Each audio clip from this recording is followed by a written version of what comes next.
What's the challenge playing against a team like Miami, shoots the ball so well and plays physical like they do? I think the challenge is just playing against their consistency. I think they do a good job of playing the same way the whole four quarters. They're really consistent with what they do offensively and defensively.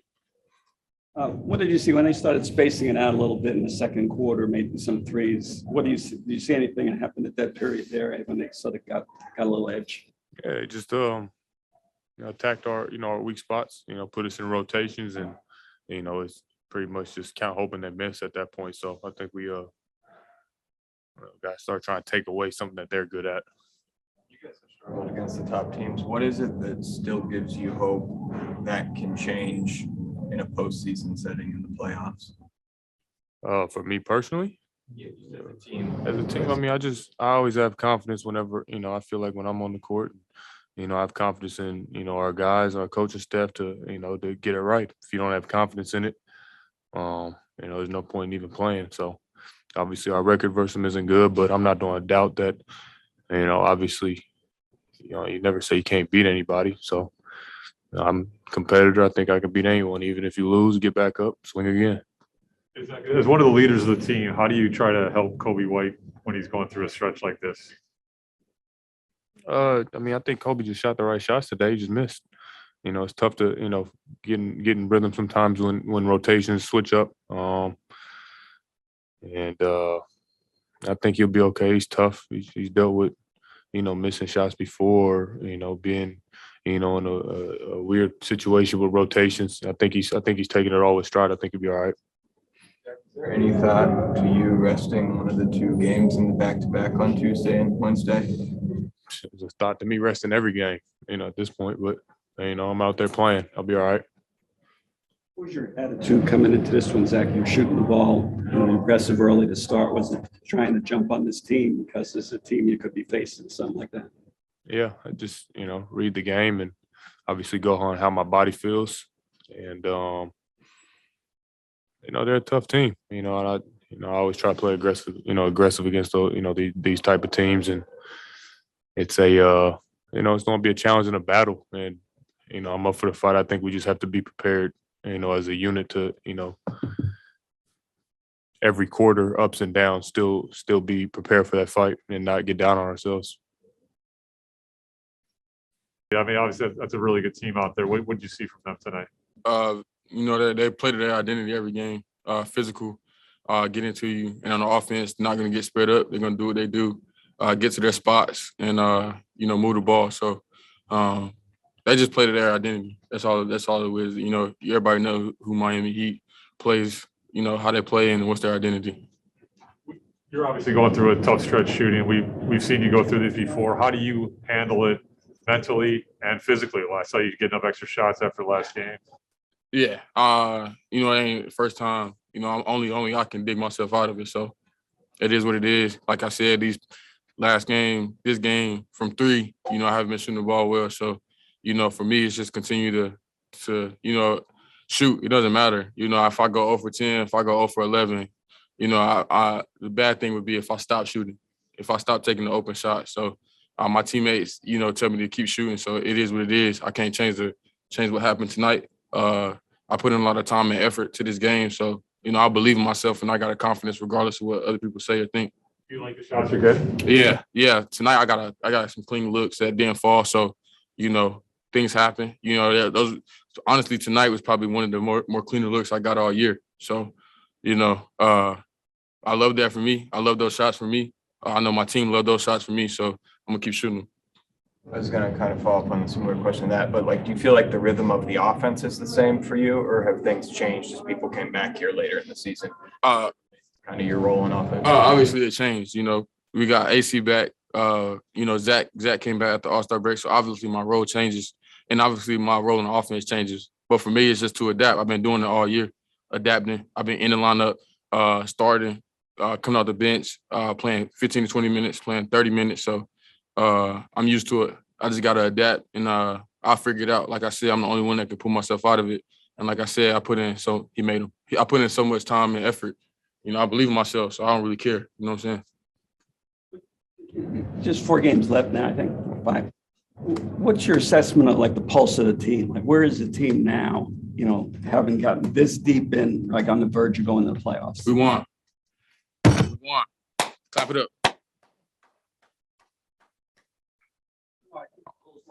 Yeah, but I'm talking about this. Yeah. I went to school there, North Carolina. Yeah, I got coached by the coach. You know, I went to school there. Proud of Coach Davis and the guys. Hubert Green got a bad foul against the Bulls some years back. Who? Hubert Green, you know, got it. Hubert Davis? Yeah, Hubert Davis. Yeah, no, that's all good. No, I'm just saying, what's your sense of where the team is now? With, you know, with just a week left, basically in the season, the pulse of the team. What's your feeling about where you guys are? I feel like we feel good, but you know, like you said, we gotta learn from losses like this. But for us right now, you know, we got one game at a time. That's how we look at it. We got one game coming up against Milwaukee. We're not really looking to, we got 4 games left. Let's just get through the season. We're trying to get better each and every game and pull out some wins towards the end of the season. So we're taking it one game at a time. You know, we continue to learn. We continue to grow. Like I said, we're all together as a unit, and we all believe in ourselves, whoever's out there on the court. So, you know, we're coming in, you know, each game looking to compete and looking to, you know, grow and learn and continue to get better. Any thoughts on Coach K? Any Coach K's career? Nah. Great career for him. One of the best to do it. Go down all-time greats. Duke had a great season. You know, so I'm proud of Carolina. I'm proud of those guys. I know most of those guys. I played with Leaky, so he's my dog. You know, so I'm proud of those guys. But you know, Coach K had a hell of a career. Got any title game predictions? Obviously, I'm going with Baby Blue. So for me, I'm excited. You know, as a coach, has a first year coach ever made it to the championship? Yeah, Steve Fisher, interim with Michigan. I'm trying to think of others. And what about one? I'm not a college basketball guy. I don't know. You a basketball guy? You basketball knowledge? The NBA. Huh? Steve Kerr did it in the NBA, but he had stuff too. He was the coach, wasn't he? Kudos to him. Anybody else? Thanks, Coby. Yeah. Did you have a message or anything? Did you For me to come out of the locker room? No. I was just talking to one of our coaches there. Beth was trying to get me. No, I was not. You said, talked before the game about these measuring sticks of the games. What do you get out of this game? We have a long way to go to be at their level, you know, right now. I mean, I think that's clear. I thought there was some things, you know, tonight that, you know, made it difficult to stay in the game. You know, I thought the fouling in the first half was a problem. I think we sent them to the free throw line maybe 15 times in the first half. We got fortunate in the second half. They didn't shoot it great from the free throw line. But I think we fouled 3 or 4 3-point shooters tonight, you know, and then, you know, I thought the biggest difference in the game was just the 3-point shooting, you know, compared to how we shot the ball. Was such a drastic difference in there. We made up, I thought, some ground in the second half at the free throw line, getting downhill and getting to the rim. I don't know what it was, an 8-point game at the half. I thought the difference there was they made it obviously some more threes than we did because we didn't shoot the ball well. But, you know, I thought that really, the 3-point line and the fouling really hurt us defensively. And, you know, we have to be better at that end of the floor.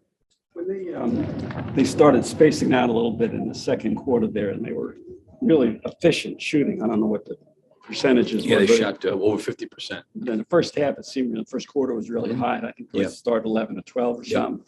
Was that more your defense or more their offense, the way they get their shots? No, I mean, I think there was a couple times on some of them we I thought well-intentioned coming to help.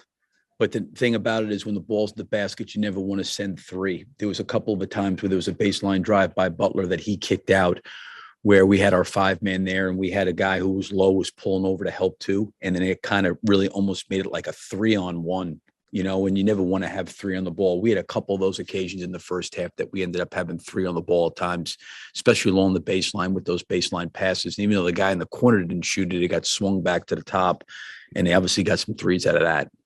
Are you seeing Coby's shooting struggles affect other areas of his game? Yeah, I think that's one of the things, you know, just for our team, just in general, like we that's an area I think of growth that we've got to make. You know, I think that, you know, we got off, I felt it the first 5 minutes of the game, not Coby because he wasn't in there, just our team. Like Zach's first 3 shots, like a couple of them were pretty clean. Then he made a really, really tough one. I think he was 3 for 3. we were making some shots. The ball was going in the basket. And, I think we had, good ball movement. We had some possessions. I thought we got really, really stagnant. But, I felt like we had some pop to us early in the game because the ball was going in the basket. And then as some of those shots started to dry up, you've got to be able to dig in defensively, and not foul and be really, really disciplined in some of those areas. And I thought, we just fouled too many 3-point shooters. And I'm not saying that's why we ended up losing the game, was because of that. But like, those are things that just end up leading points, and, we were fortunate, I think, to be down by 8 at the half. I mean, in 6 seconds to go, we fouled a 3-point shooter. I mean, they make 3 and then make a 3, let's say with 6 seconds to go. I mean, it's a 6-point swing, those things we've got to, and again, some of our guys are youthful and we've got some young guys out there that are learning those situations, but, we've got to be better, in those areas. And I think that going back to Coby, he's got to be able to do, if he's not making shots, there's other things to his game that he can do. He can get into the teeth of the defense. He can pass. He can make some plays. He can get downhill. There's other things that he can do. We tried to change some coverages during the course of the game because obviously they were trying to post Butler on him on some switches there, and we tried to switch some things up. But, overall, I do think there's more to Coby than him just making a 3-point shot. He can get more into the game, in my opinion. Coby has been a guy who's hot and cold shooting. At times he's in the slump now. In a situation like that, do you think about, like, if he doesn't have it early, like he's just got to sit the bench tonight, or are you a guy that's like, the only way a guy can get out of it is to play? Yeah, I mean, it's hard because, listen, being around Coby last year, there's been many times, and I know our team was different, but there's been many times I've seen him come out and shoot the ball really poorly in a half. And then I've seen him come back and kind of like course correct. And you always kind of feel pretty confident with him that he's always going to kind of bounce back. So, it was a tough first half, for him in terms of shooting the basketball, but you want to try to give him an opportunity to see, if he can kind of course correct and maybe make some shots. He didn't shoot the ball particularly well tonight. I think Io and he were 1 for 11 from 3, and then you look at their shooting percentage from 3, that there was just a huge discrepancy. I thought the free throw line in the first half hurt us, and then obviously the 3-point line the entire game. There was just such a huge discrepancy there. And we needed to be a little, and it wasn't even so much like trying to match them 3 for 3. I just thought there was times where we had hung up on screens. We needed to be a lot more physical at the point of attack than we were. There was times we were good, and there was a lot of times we were not very good. With Alex's minutes, I know you mentioned after last game you guys are being mindful because of the back. How much is that bothering him? And are you guys under a certain? No, it's just a problem. He and I are communicating. It's a problem. It's nothing like long term. He's gotten hit there. He's dealing with some spasms. In the third, he came to me and asked to come out. That he just couldn't go. I put him back in a little bit later, and he's hobbled. He's going to give everything he has, but I just, I'm trying to manage it. To be quite honest, under 28 if I can. There's times, obviously the game went into overtime against the Clippers, so you play him and he's kind of gutted out. There's no, we're not worried about it bleeding into something bigger. It's just that he's managing his back right now, and he's just, to be quite honest, he's just not right. So I know you guys have 2 days here before the next game, but has there been thought to maybe giving him a game or 2 off down the stretch with that? Yeah, I think that would be up to up to Alex and the medical guys, just to see what they want to do, but he's wanted to play. He's gotten treatment. He stayed on top of it. He's met with the doctors. We don't think there's like anything, if he keeps playing, it's going to be long-term effect. It's just that he's just dealing with that right now, and he's banged up in that area. Those rotations, the play you're describing where you had 3 come to the ball, those stuck out to me too. I was wondering, you said at the point of attack, sometimes getting over screens, that can mess with just like the cascade effect of where the rotations come from. Was there anything else that you noticed in terms of like where those rotations were starting to fall apart? Well, I definitely think there was some times Butler, driving baseline and in particular, really having nowhere to go. He was behind the backboard, And we've got to recognize on the backside, okay, the 5-man or our center, who's like a lot of times in that pick and roll coverage, can handle it because he's looking to pass. But when you're bringing a lot of people, and listen, I'd rather have us be aggressive to help than not. But we needed to recognize those. That was something we covered at halftime, that see if we could be a little bit better in that. I thought there was times where there was a single side where I think we needed to pull in a little bit more, and it didn't lead to a 3, but it maybe led to a layup. But the main thing to me was a lot of the times the ball was along the baseline, and when it was along the baseline, I thought our rotations were not good. We got that cleaned up in the second half, but I thought in the first half it was a little bit of a challenge for us. Clarify. So, Butler's coming baseline. Coby was on the weak side, sort of splitting the corner of the lane. Is he supposed to shade over towards the corner there? Or is he supposed to stay middle? Because there are a couple passes where he would just skip the corner and come back to the lane. Yeah, I mean, I'll have to look at the film on the ones you're talking about, but the ones that stood out to me was when Jimmy Butler was driving baseline. We were in coverage. Our 5-man was there.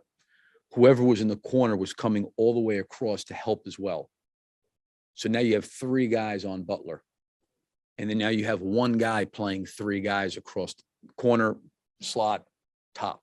That's where I saw some of the problem. The stuff you're talking about, I probably have to go back and look at tape, but I thought those things caused us some difficulty in the first half because a lot of their threes, in my opinion, came off of baseline drives in that first half. Okay, thank you. Yep, thank you.